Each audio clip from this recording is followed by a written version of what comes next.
So when I was growing up, I was always a simpleton at heart.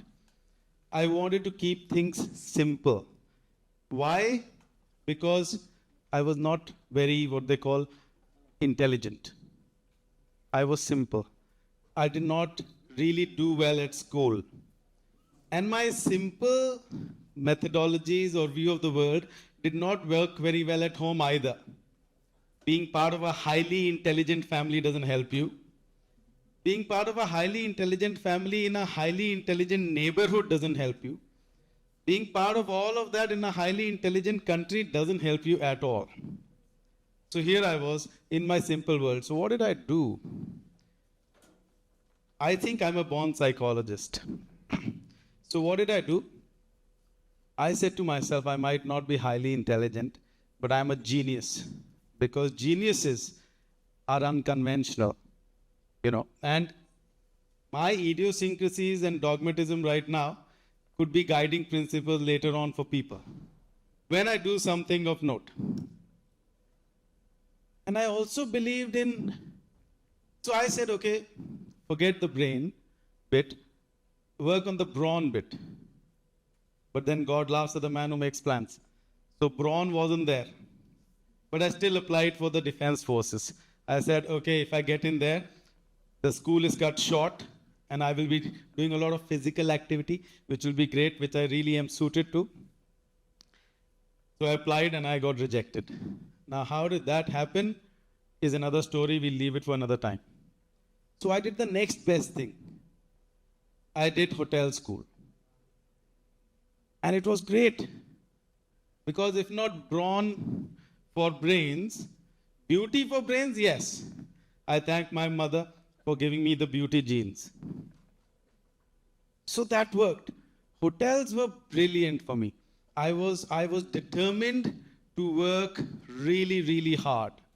And I was determined to do whatever it takes. So I joined a hotel group which had this motto, philosophy, whatever you'd like to call it, of don't say no to guests. I said to myself, I will not say no to anyone.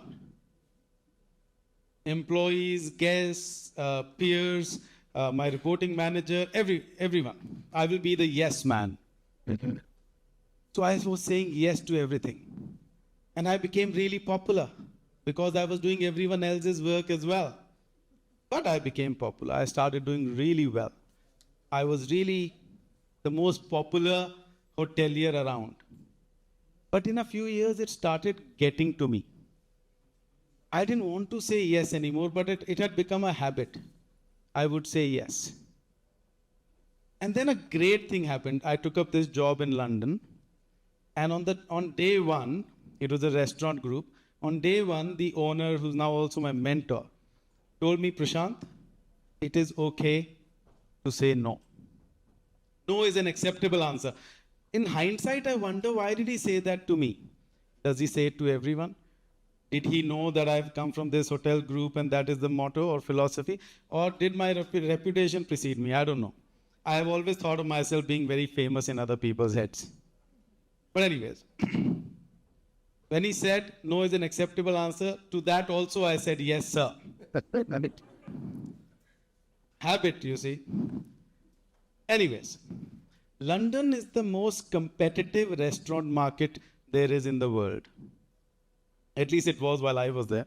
Now that I'm in India, I think India is becoming more competitive. I'm the difference.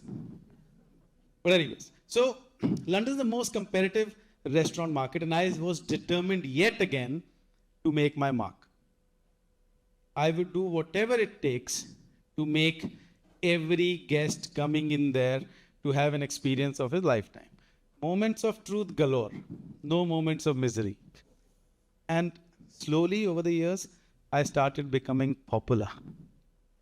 And then I was called a prodigy by three very, very respected brains in the business. And when I heard the word prodigy, I said, I finally arrived. That silent, simpleton boy has now grown into his calling. So prodigy. I started behaving like a prodigy, at least what my perception of prodigy was. I was buying the most expensive pinstripe banker suits, dressing up in those suits, wearing expensive shoes, wearing the best of ties, etc. My wife did not approve of it. She was actually a banker. Sometimes I would not get off at the whenever I was traveling by train, people would wonder why did he not get off at Liverpool Street, which is the Wall Street of London. Sometimes I would approach a guest table and they would stand up to shake my hand, wondering who is he? Is he a banker? And then I would take out my order taking pad and take their order. It was funny, but it was amazing. I was really riding the wave. I was enjoying myself. In that euphoria, I decided and I enrolled myself into an MBA, a top flight MBA. And not only that, I also got myself a scholarship. Now, how I did that, the MBA, how I managed the scholarship, as I told you, I was not very good at school. Okay. Another story we'll leave for another day. So, the MBA was again my next calling. I decided, I came back to academia with a vengeance. I said, I will make the most of it. As a child, I would not even read a storybook. Here I was reading all the core readings, the supplementary readings, the study guides, any book recommended. I would read even the editorial of a newspaper. I was reading as if I was J.K. Rowling's copywriter. You know, just read, just absorb and use it somewhere. I was so taken by referencing that I wanted to write my own Harvard or Prashant referencing system, which was don't reference, it's okay. Someone said it, it's okay.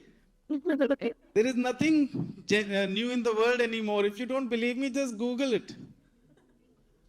So I was like, it's okay. You only live once. You got what you wrote about. Let others enjoy it. So anyways, that went on.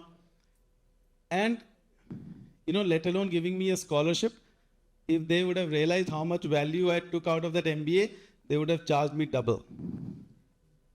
It was not about ranking. If it was about ranking as opposed to grading, I think I would have topped by a mile. I was so into that MBA. Towards the end of it, I decided, okay, it's time to go back to India.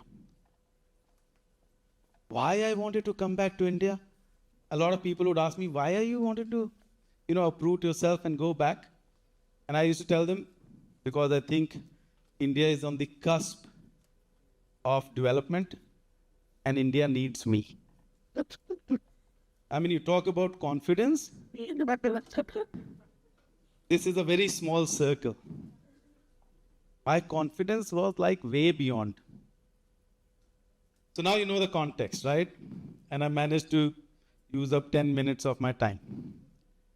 So in the next 8 minutes, I will tell you a secret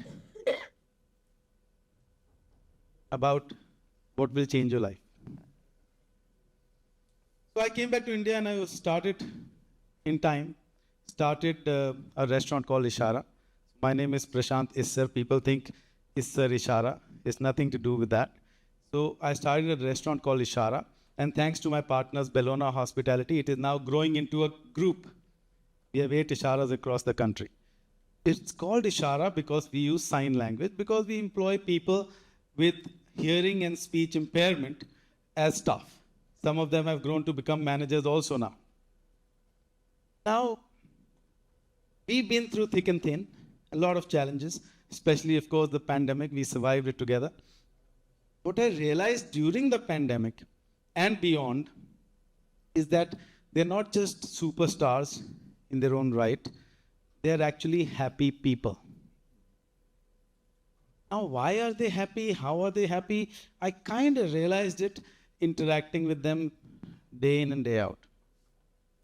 So I built a methodology around it. Okay? Let's name the methodology. I think this is a great platform. Ishaara Prashant Method to Madness.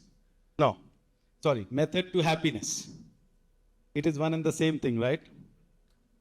Okay. So a few of my beliefs first. I believe happiness is short-lived. I believe happiness is temporary. It is relative. I believe happiness is scary.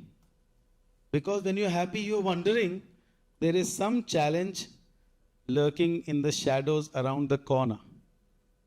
I believe happiness is cautious. Because you're worried, right? You're cautious. Oh my God, I hope I stay happy for a little more time. So with all of this there, what is happiness? I mean, it's such a simple word, and simple words we don't dive into. But sometimes people think I really don't have too much time, but I have a lot of time because I think. So I thought, so what is happiness? And I would have read in one of the supplementary readings. So if you want about referencing, then there is no plagiarism here. I don't know which one. Okay? But I would have read it. Happiness is being comfortable with challenges on a day-to-day basis. Yep.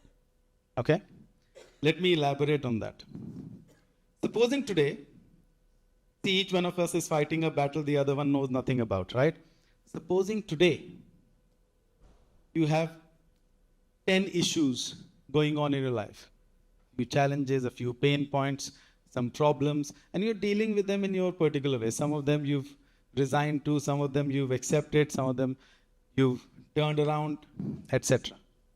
And you're going through life because you know you only live once, this is life, life is full of problems, challenges, you have to overcome them, etc., etc., etc. Now, the next day, a huge challenge appears out of nowhere. It just takes you by surprise. And you're like, my God, why did this happen? And why me? Why? All of a sudden, I didn't even think this would happen. I was well prepared. I just about sorted a few of my problems and this one comes up. I was so happy yesterday. Okay. Were you? Or you've gotten used to being happy in hindsight. I mean, imagine being happy in hindsight. It's almost like an oxymoron. Being happy in hindsight is being sad today. You were not happy yesterday because you're wondering what will happen tomorrow. And by Murphy's law, it will happen. Now, if you're comfortable with challenges in day-to-day life, you're comfortable. You're comfortable with the challenge that will spring itself up. You're comfortable. You're not worried about it. So those temporary, short-lived happiness moments will iterate themselves. And you will be happier through the day today, through the day tomorrow, through the day the next day, and so on and so forth. So you are happy. That is my methodology. Now, it is a mindset change that I am trying to put forth to you. Now, I read somewhere again that it takes 23 times or 21 times, something like that. I'm not good with numbers. It takes something around that to change a habit. Now, again, I don't know how true that is. But for the sake of this talk and my methodology, just accept it. So you'll have to practice at it. Be happy for the next 23 days. Okay, let's take the bigger number. Be happy for the next 23 days, it will become a habit. It will be difficult. And if you really find it difficult, find the nearest Phoenix Mall to you.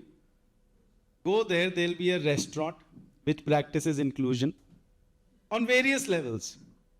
Inclusion of humans, inclusion of ambition, inclusion of aspiration, inclusion of expression. Okay? They also include, along with Taxes, they include happiness. If you're okay with happiness, taxes will not bother you. Thank you very much.